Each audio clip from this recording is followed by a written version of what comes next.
After 2 years of cruising Florida and the Bahamas in our 48-foot trawler, Sea Star, we're venturing east across the Atlantic Ocean and Rosa del Mar, a 70-foot catch. We'll be learning to sail with Captain Frank while visiting Bermuda, the Azores, and the historic Mediterranean coast. So climb aboard and come with us as we go seeking adventure. How do I get myself into I think you volunteered. situations? I did.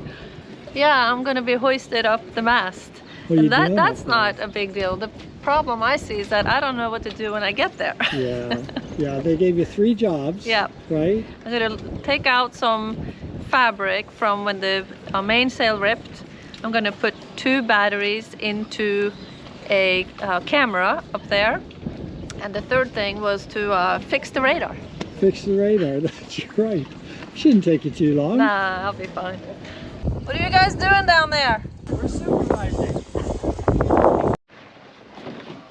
Crossing the Atlantic takes a lot of preparation, but no matter how much you prepare, you can count on stuff going wrong. So far, the biggest issue we've had is the mainsail. It ripped somewhere between Florida and Bermuda and had to be fixed before we could continue. With the mainsail in the repair shop, it was time for us to explore the island. We are gonna go for a little walk and get to know this area of St. George, which is the east end of the island. So we're gonna just be around here for a little while, and then another day we're gonna go over to Hamilton and check that out as well. So come on, let's go.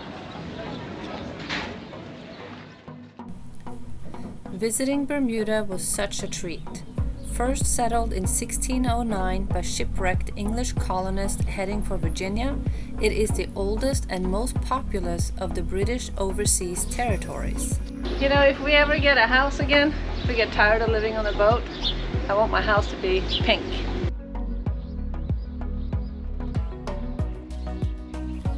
Narrow streets, colorful buildings, and historical sites makes this destination a place to remember. You're walking uphill, and I'm getting tired. We don't see many hills in Florida. This is kind of a new thing for us. You know, my thighs are burning, my butt's burning, my calves It's worth are it. Look burning. at that view out that way. Is it worth it? It's worth it.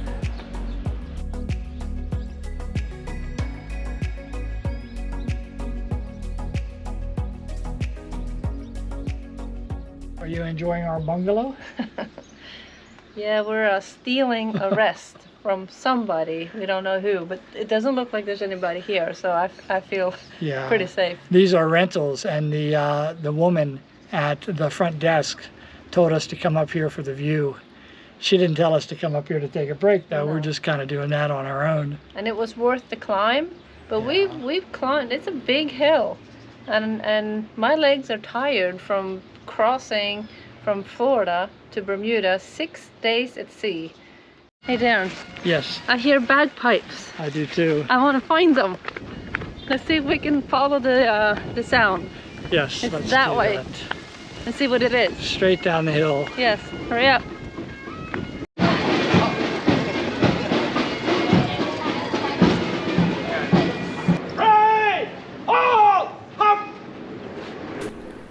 The bagpipers led us to the oldest Anglican church in continuous use outside the British Isles, the over 400-year-old St. Peter's Church.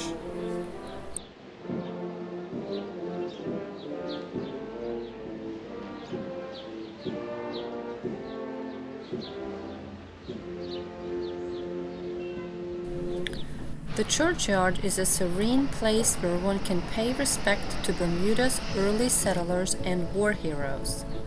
The historic churchyard, with its great variety of grave markers and memorials, is also a vivid reminder of the reality of racial segregation that took place in Bermuda. The graveyard contains many layers of graves, and today the ground is significantly higher than in days gone by because of the high mortality rate from repeated yellow fever epidemics. These put tremendous pressure on local graveyards and after the epidemic in 1853, in which 7% of the population died, the churchyard was closed permanently. Bermuda is so rich in history.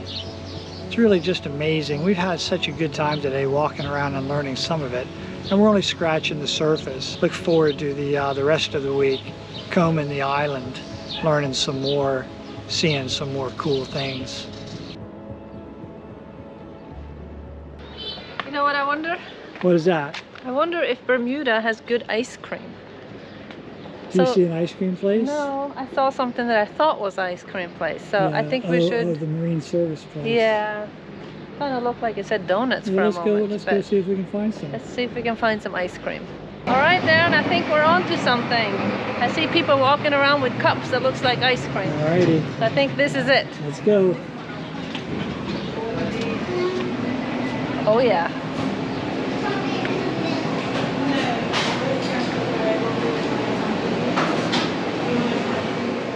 What'd you end up with there, Monica? Coconut rum. And you know what the best rum. part is? The Heath bar that you put on top of it. They have Heath bar. The unfinished church high up on a hill in St. George is an impressive sight. This Gothic church was begun in 1870 as a replacement for St. Peter's Church that had been damaged by a hurricane. However, due to funding problems, parish infighting, and another damaging storm, the construction was never completed.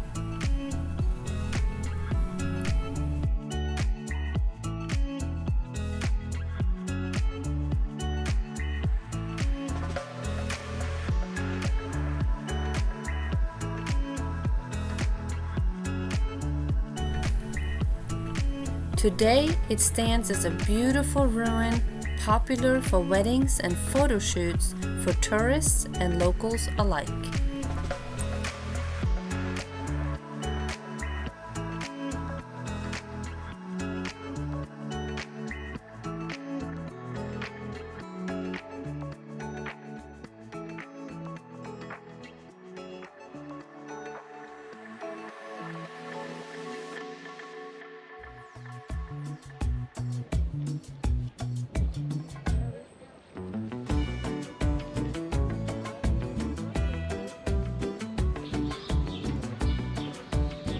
So this house right here is Pilot Darrell's house. He spent much of his life as a slave, but he was actually gifted this house because he did a really good job working as a pilot, one of the first pilots in Bermuda. And here we are in front of this house. It's just really cool to be here and see this history right in front of our eyes.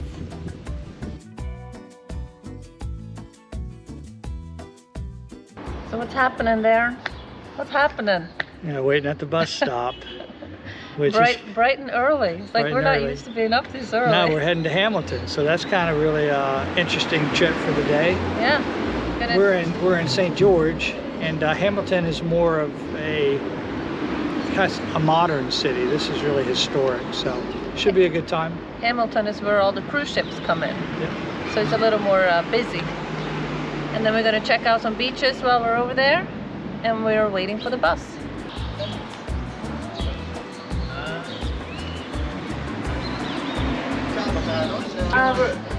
Downtown Hamilton on Gordon Street. It's fine now.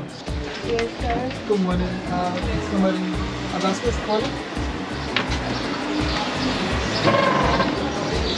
Right, now what? Let's still figure out Hamilton. Okay.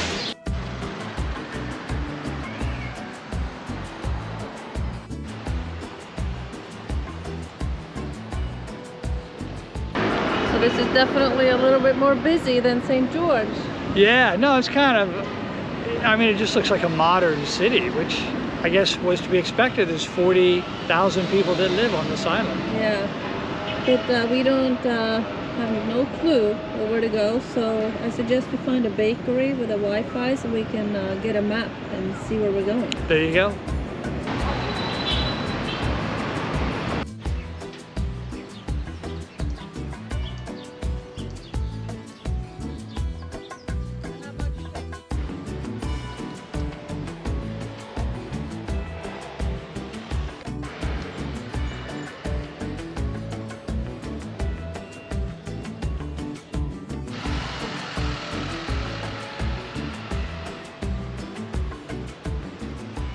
So what do you think about Hamilton? I like it, but it is very busy. Yeah. There's non-stop cars, trucks, people, pedestrians, tourists.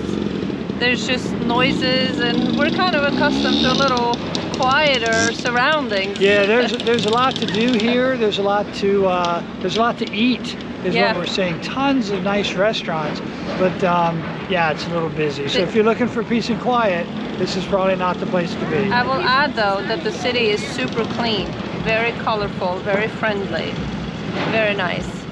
Washington Mall, downtown Bermuda. This is chock full of stores and eateries, but best of all for us, it has free Wi-Fi. Yeah, we had no idea where we were going this Right. morning, so we needed to get Google Maps downloaded, and that's how we did it. So, Yeah. and now we've been in here 3 different times, right? I ordered water with my food, and I get a glass of steaming hot water. That's the first. I'm not sure what that's all about, but I'm going with it. After some delicious food, we decided to explore a quieter part of Bermuda.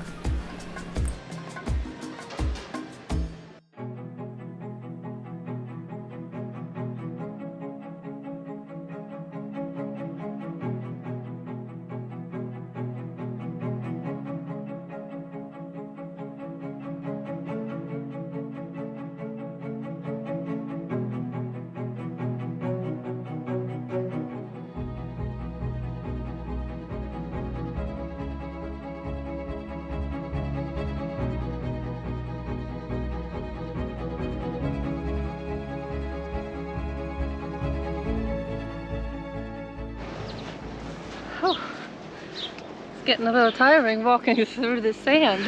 Yeah, no complaints though. No. Walk here all day long compared to in Hamilton earlier, right? Oh my gosh, yeah, this is just as outstanding. So beautiful.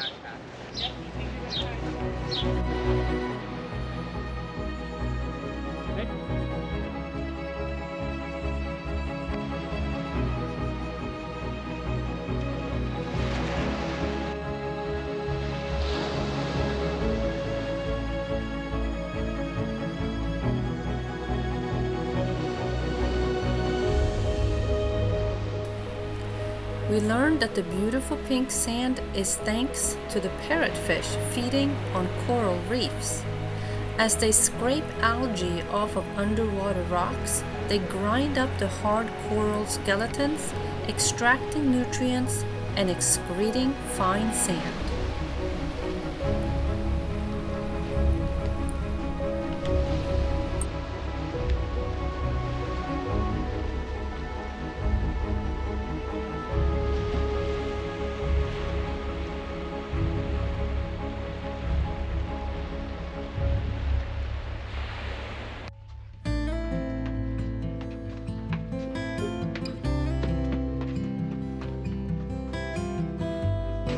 Is it everything you expected, Monica?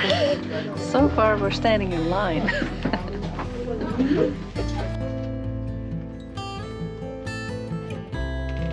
And this is how the story goes.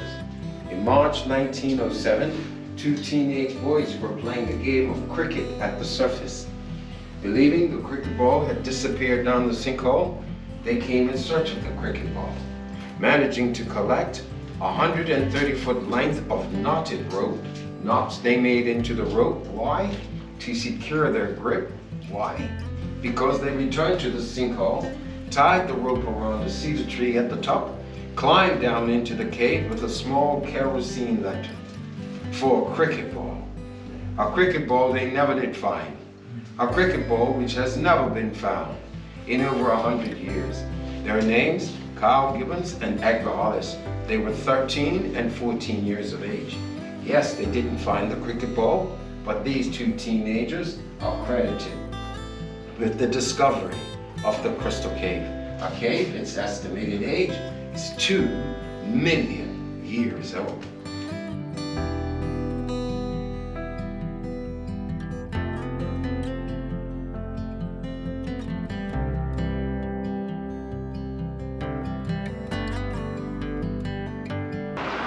Here we are again, waiting for the bus. It's been quite the day, and the caves were really cool.